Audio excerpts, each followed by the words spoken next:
Well, hello, hi, and welcome to my channel. This is Song of a Free Heart, and you can call me Song. Today, I figured I want to talk about the books I read in 2025. I was talking to an author friend recently about how when you're trying to improve your writing, the most frequent bit of advice you're going to get is you have to read. And you have to read a lot of books, you have to read bad books, you have to read outside your genre. You just have to read a lot. But ironically, when you become an author, especially a published author, you kind of lose a lot of time to read and you tend to read less. And I joked with her, well, I've certainly read a lot more books since I'm unpublished, since I unlisted my books and took them down. And she was very nice. And she was like, you're not unpublished, you're just on hiatus, which, like, very sweet of her to say, but I am unpublished. That's something else to talk about. That's a goal for 2026, but we'll get there. But yeah, 2025 was the first year I ever actually set goals for myself. And one of them was I wanted to read 8 books. That seemed like a reasonable number to me. And there was a point in the year where I was looking at it going, I don't know if I'm gonna get this. I don't know if I'm gonna make it, but I did.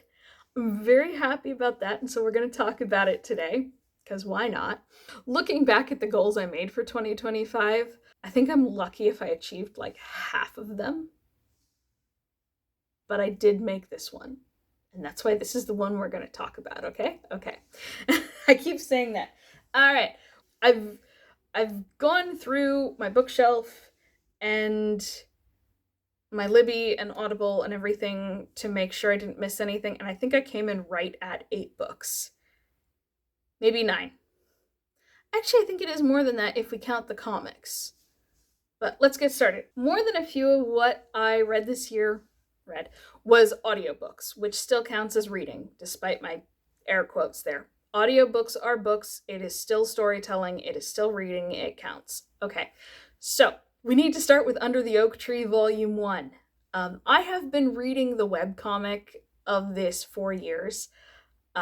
We are finally back from hiatus for season 5. I am so excited for that. I think I'm actually behind. I need to catch up on the latest chapter. But this is going to be one of those books that is not for everyone.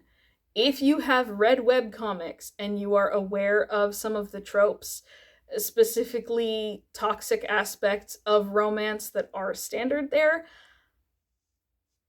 it's not out of the norm. It's honestly, I think, better than quite a few, but there is marital assault in the beginning because it is an arranged marriage, and the marriage has to be consummated, and these two people do not know how to talk to each other. But what is it?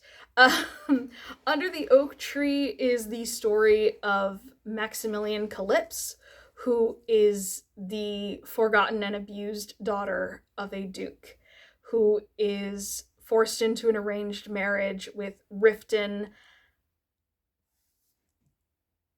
I think it's Riften Calypse, and I'm forgetting Max's maiden name, which is fine. Crow or something like that, which is fine because her family sucks. And like I said, I've been reading the webcomic for years, so I completely forgot how awful her father is, and I just really hope he has to pay for what he's done at some point because he sucks and he is awful. But yes, Maximilian Calypse is daughter of a duke. She has a stutter, so she has always been the shame of the family, and especially compared to her beautiful, perfect sister. Again, kind of standard webcomic stuff. But she's forced into a marriage with a common born knight who has risen to be a lord and now has his own territory. And it's kind of like her dad needed the alliance, but he also gave him the daughter. He gave Riften the daughter he hates, which is technically an insult. But yes, so there is the rough wedding at the beginning. If that is something that bothers you, it might be hard to get through the first few chapters. But the main story is after they reach Riften's land, and Maxie is finding her place as the lady of the castle, which is something I really enjoyed because I also think it's something that's not explored in enough stories. Her finding her confidence and floundering, but also building allies among the court and among Riften's people is really sweet, and it's really cute.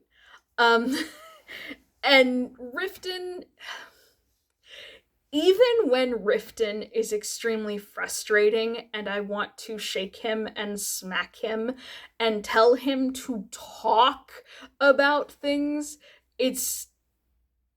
I at least understand where he's coming from, and the fact that he's just like, oh no, I don't want her to feel like she's given up her life as the daughter of a duke to marry a lesser knight. And it's like, if you could talk to your wife without freaking out, you would understand. But yeah, no, these things are not entirely resolved in Volume 1. I'm still waiting to get my hands on Volume 2.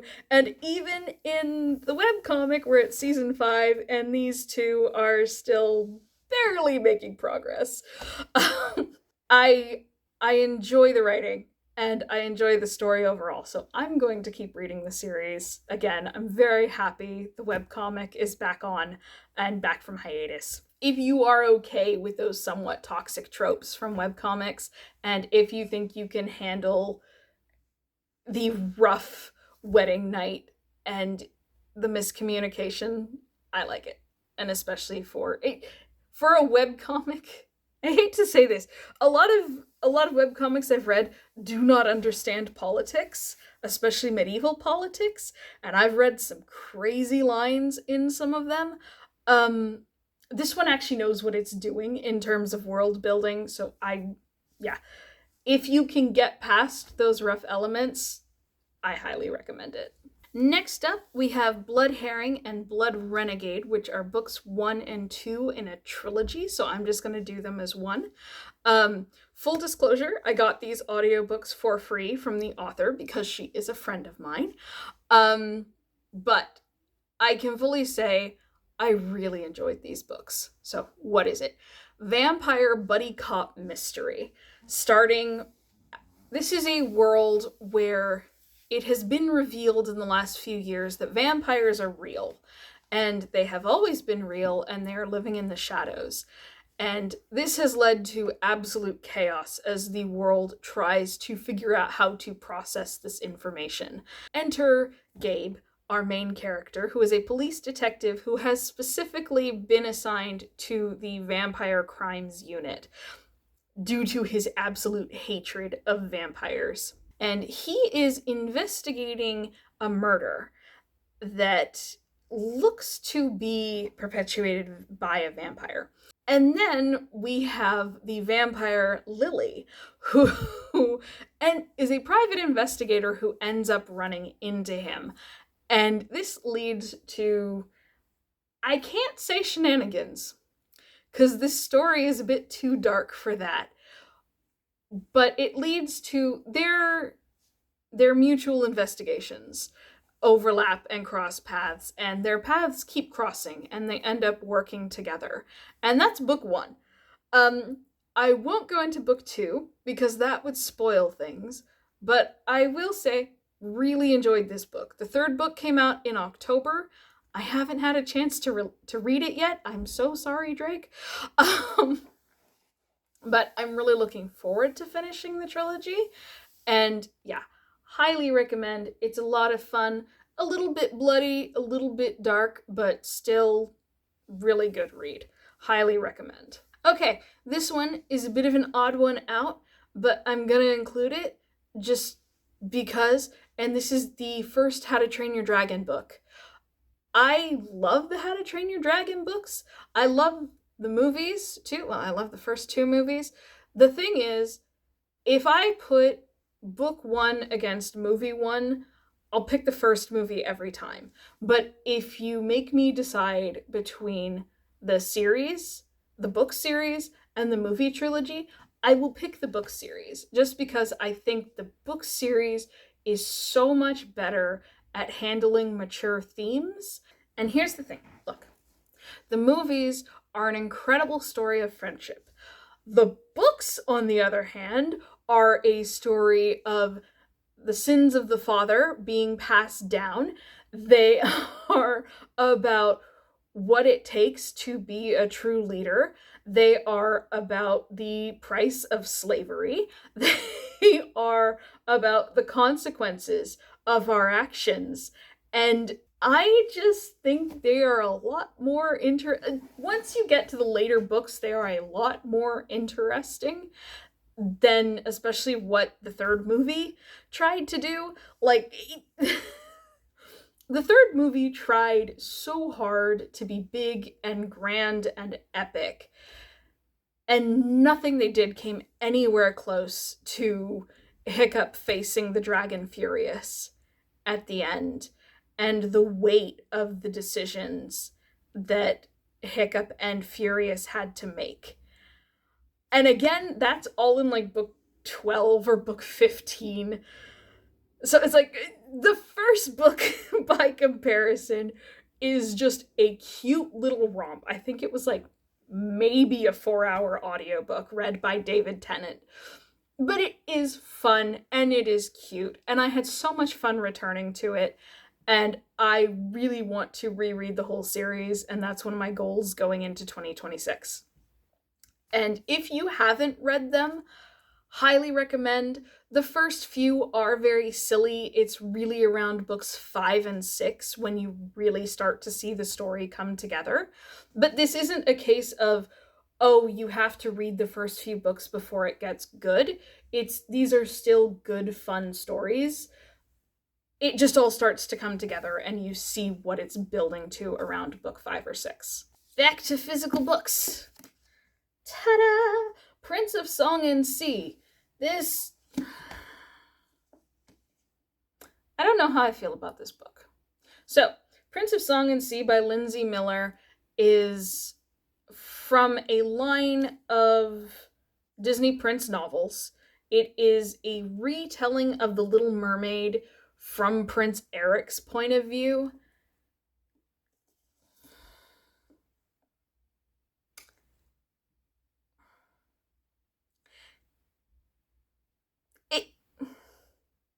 So they added characters, they added events, they added a whole other storyline where Eric is cursed, so that if he kisses anyone who is not his true love, he's going to die.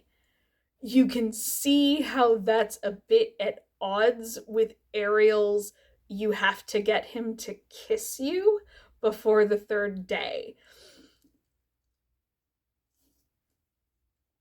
This book I would have liked this book better if they hadn't been so bound to the movie plot. Because like I said, they add stuff to the story. There's an entire expedition where they find like letters from a rival kingdom to Ursula arranging like a blockade almost against Eric's kingdom. And it's like, that would have been a really interesting story. But even as they're adding all these things, they still have to add the events of the movie. And I kind of wish they hadn't had to do that. And that's also kind of what's put me off from reading the other books in the series, is because like it could have been really interesting. And it was interesting. I just wish the story had been more free to play with it and hadn't been so bound to the source material. But overall, fun read. Technically, I listened to the audiobook of this, even though I own it. It was fun. I don't regret reading it, and I finished it, which is saying something, because I tend to DNF a book if it doesn't work for me. So, yeah. You can check it out, but at the same time, I didn't love it, but it was enjoyable enough, if that makes sense. Okay, time for the most controversial book on the list, and that is Firebird by Juliet Cross.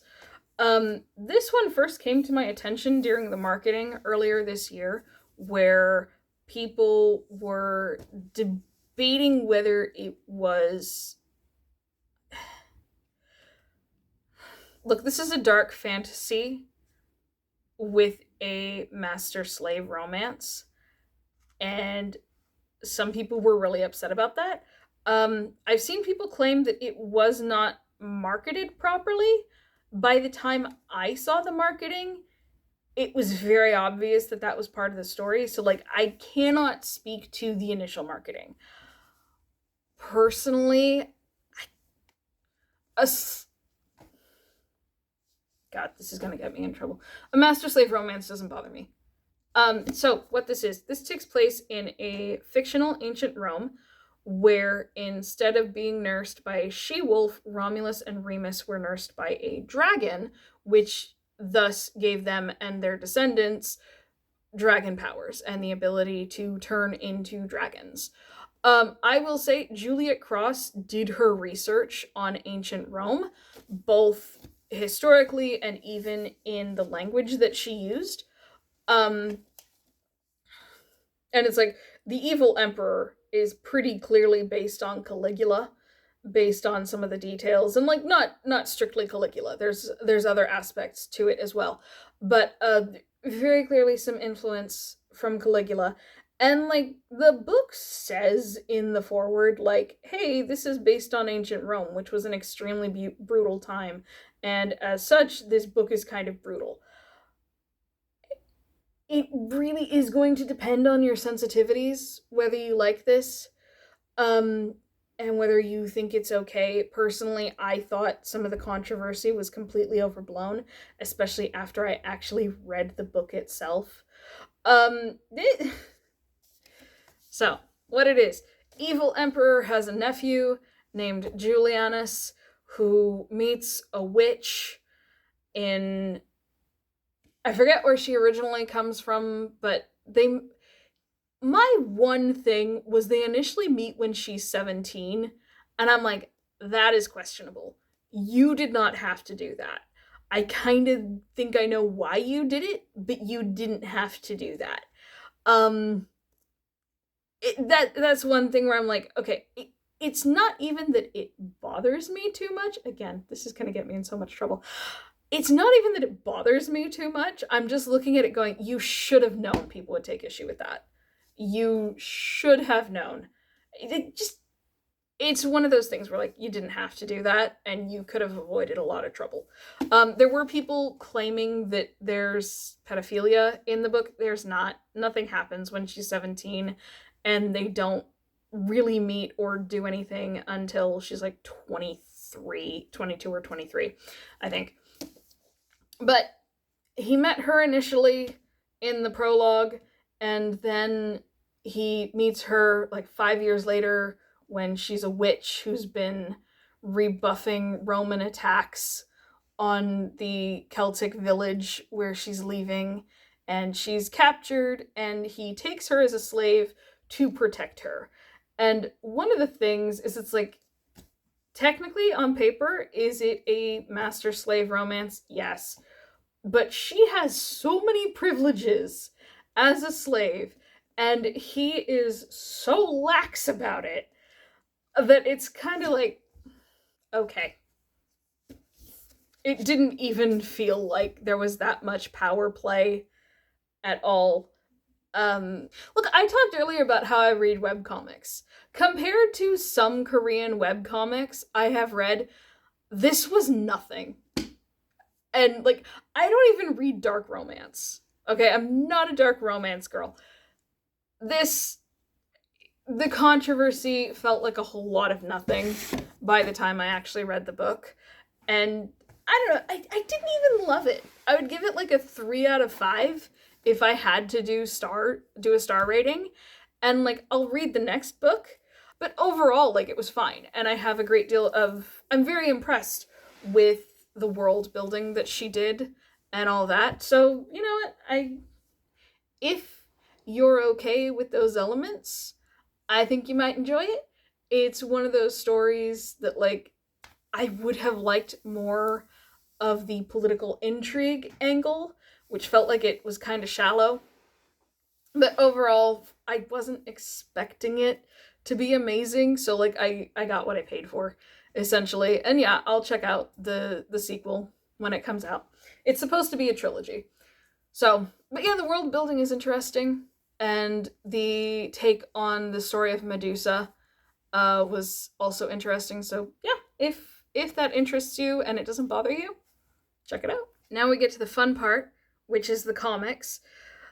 This section is also going to be kind of complicated because I'm going to be talking about the Sejic verse, which is the combined works of Linda and Stepan Sejic, who are a married couple from Croatia, who are incredible comic makers and incredible artists.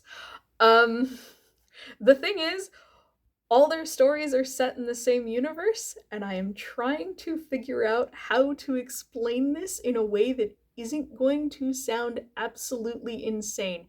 Actually, I should probably put Punderworld down, and I'm going to start with Sunstone. I technically do not know which volume of Sunstone I read this year because I'm a member of Stepan's Patreon, which means that I get early access and monthly updates as he is writing the story. I will double check. I think it's Sunstone Mercy Volume 3.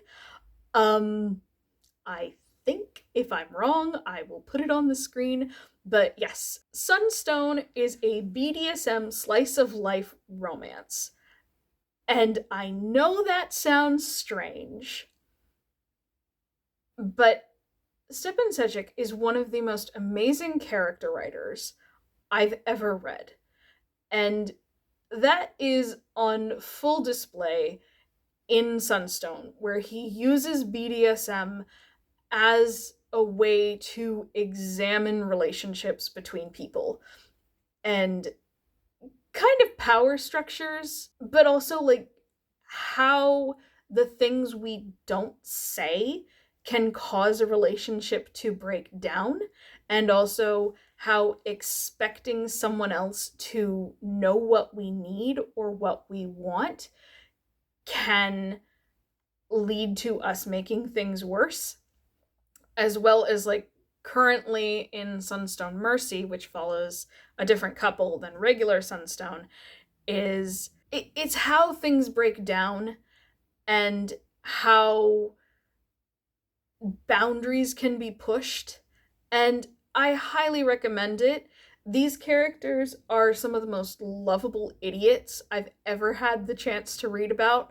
It is a very explicit. There is a lot of sexual content, there is a lot of nudity, and it is treated very casually. Maybe it's because they're European, and I've heard that Europe is not as hung up on stuff like that as we are in the US. I really enjoy it. I have seen some people put off by the amount of skin that's on the page and the sexuality and stuff, but I don't know. I really like the character writing, and I think if you're so caught up on the sexual content that you can't see the character writing and the development, I think you're missing out on a really good story. Okay, that is going to bring me to Punderworld by Linda Sejic, which, compared to Sunstone and the comic we're going to talk about next, this is like maybe rated PG-13.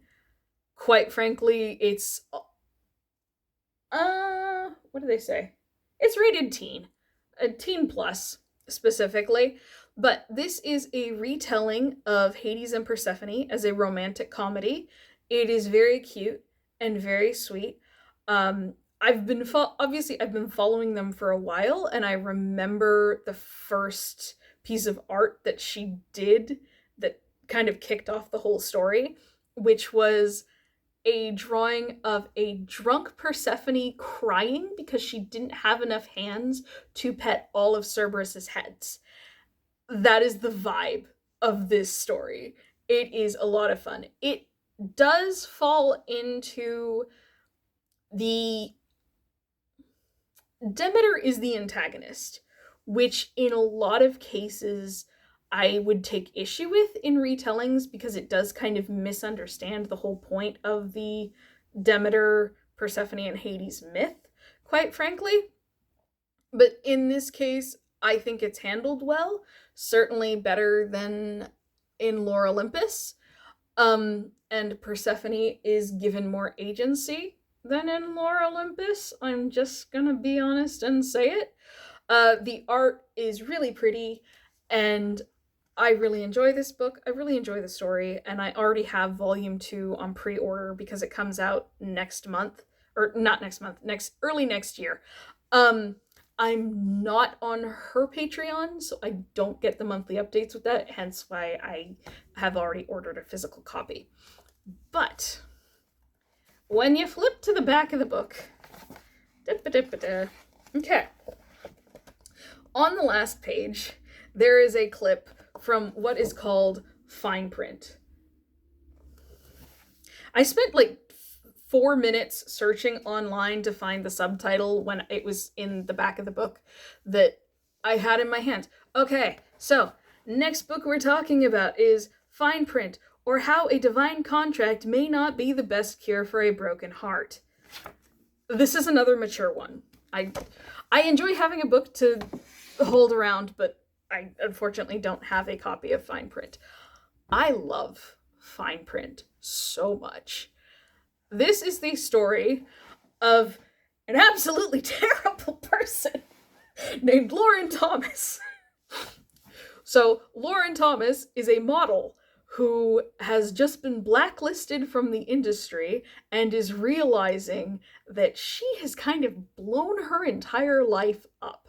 She has ruined her options as a model, and in becoming a model, she ruined her relationship with the love of her life. She decides that to cure her broken heart, she is going to make a contract with a cubi, which it's not a succubus or an incubus because in this universe they're gender fluid, and they can change. But basically a succubus. She's the problem is she's given a golden contract, which means for the highest level seducer, basically. And that that title is in contention because the recent most powerful is kind of stuck in a contract with an asexual woman, and since he can't give her sexual satisfaction, they can't complete the contract, and so that's left a huge opening at the top of the leaderboard, which means there's a contest going on. And so when Lauren submits her contract to the Divines, two people show up, two cubis show up, and since so she's given the responsibility of deciding which one is better. Meanwhile, in the background, there is political intrigue going on. The Greek gods are all this. It takes place about. Sorry, I was gonna grab Punderworld really quick. It takes place about 2,000 years after Punderworld, if I remember correctly, and the Greek gods have been dying off, and some of them have had to. It's called the Great Darkness.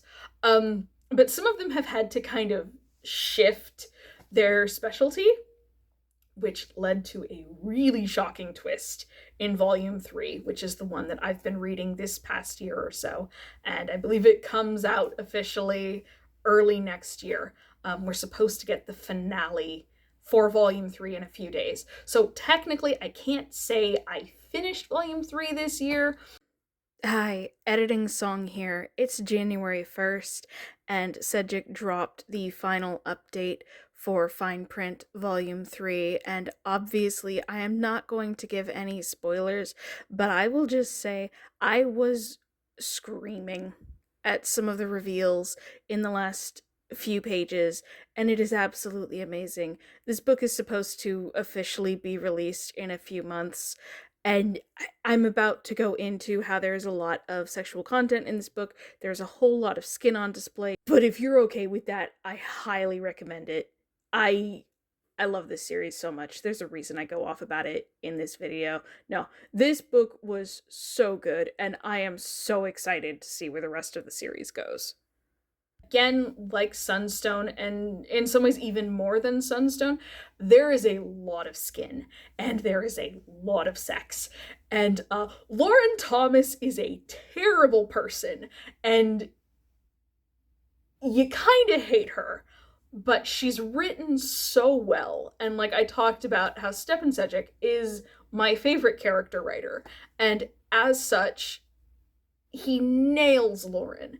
And I feel so bad for her, even as I'm like, you're awful and you're making terrible decisions, but I understand why you're doing it. And I really hope you get a happy ending, and I'm not entirely sure how that's going to happen, because there's a twist coming up. And I've already kind of put it together, and I don't know if it'll be in this volume or in the next one. There's a twist that's been set up, and I'm just like, oh god, this is going to be chaos when it all comes down. And I am so ready for it. And I'm so glad I get pretty much monthly updates on this thing, because I don't know how I would handle actually waiting a year or so in between volumes. Again, if you are sensitive to nudity, if you are sensitive to sexual content, this is not going to be the comic for you. But if you are okay with that and you decide to read it, I do want to warn you, this story is weird. Like, Sedgwick also writes a story called Death Vigil that I have described as like Lovecraft meets superheroes. And his art is very heavy metal cosmic horror, if you can imagine what that looks like. And I'm just going to flash a few pictures on the screen. This story is weird, and especially like the divine elements feel so abstract and so beyond human comprehension, and I absolutely love it. It adds a really great element to it. One thing I said with Firebird was that I'm going on so much about this book, like more than any of the others, pretty much, because I love this series so much. But just the character designs and everything about it, I enjoy it so much. Like I said, I'm going to flash some of these character designs on the screen so you get some idea of how bizarre this gets. And God, the twist. It's not even like a story twist in volume 3, but I mentioned that like some of the gods are having to pivot and find new roles, essentially. And like one of them was revealed, where it was this one character, and I was already like, I hate you. You are awful. I hate you. I hate you. And then it was revealed which god she is. And I was like, oh fuck.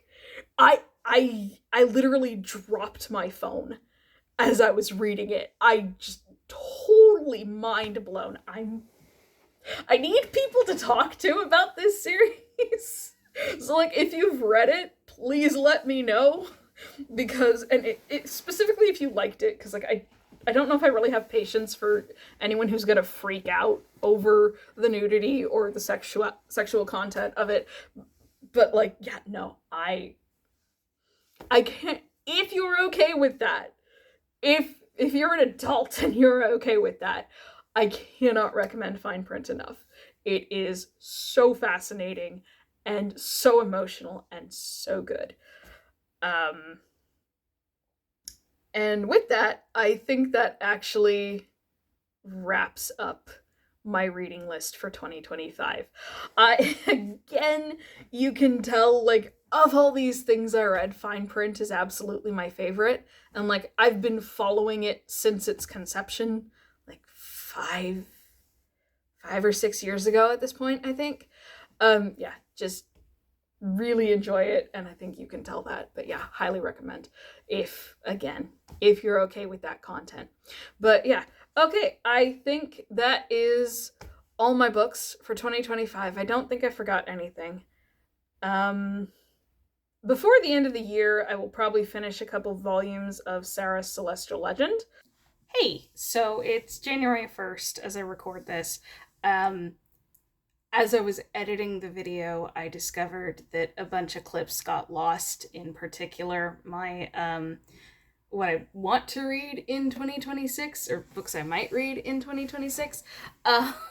So, and it also included a clip where I talked about how, like, as soon as I finished recording this video, I pulled out my tablet and started reading the Sarah's Celestial Legend manga by Yu Watase, which is the story of 16-year-old Aya Mikage, who discovers that she and her twin brother Aki are descended from a Tenyo, which is a celestial maiden from Japanese folklore mythology. And because their genome so closely resembles the celestial maiden and their human ancestor, their lives are completely ruined, and their family wants to kill her and basically deify him.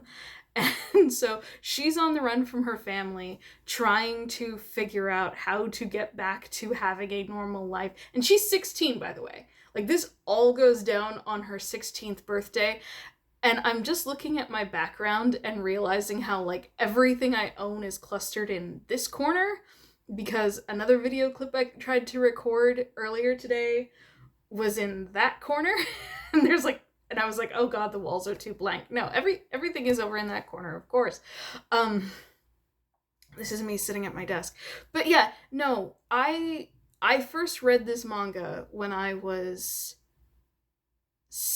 14, I think. Yeah, now I can actually hear myself better. Yeah, I first read this manga when I was 14, and I had no idea what it was talking about. Like, I understood the overall plot, but I had no idea what it was saying about life and death and men and women and love and desire, and a lot about sex. It's like, reading it now and seeing those themes, quite frankly, some of them are even laid out in the author's notes in the books, in the first few books. And I'm like, I know I read those, but I have no idea how I mean, I was young. I was 14, and that was 20 years. Oh, God, it was 20 years ago. I'm 34 now. But yeah, no, going back and reading it, and Yu Watase's art was honestly one of the reasons I really started drawing when I was that age.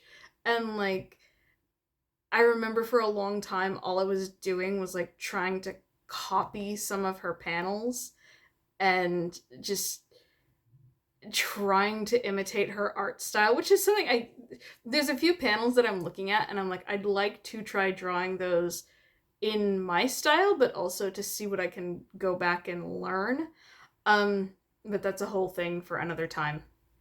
But yeah, so my library only has the first 4 volumes, and reading them, going back and reading those was an absolute trip. And I'm gonna have to figure out how to get my hands on volumes 5 through 14, because I need to read the rest of it. Like, I remember the last few volumes better than I remember the first few, but still, I need to read this whole thing again. I'm gonna have to get my hands on all the books. Yeah, I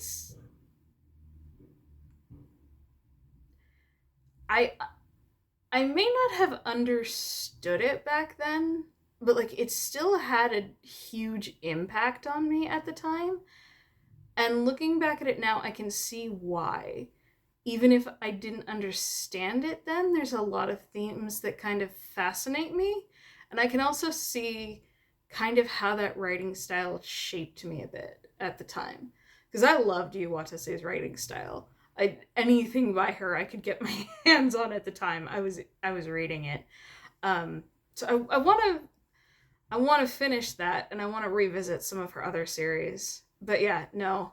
The last thing I read in 2025 was the first 4 volumes of Sarah's Celestial Legend, and it was a wild read. I do recommend it though.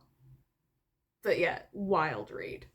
But I'm going to talk about that in books I plan to read in 2026, which is going to be one of the next videos I do. So, yeah. If you stayed and listened to this and listened to me ramble, thank you so much. I hope you enjoyed it. This is my first time doing kind of book reviews, so I'm well aware that I probably rambled a lot, but I'm just gonna put it out there and hopefully get better with practice. But I am curious, what have you read in 2025? What have you enjoyed?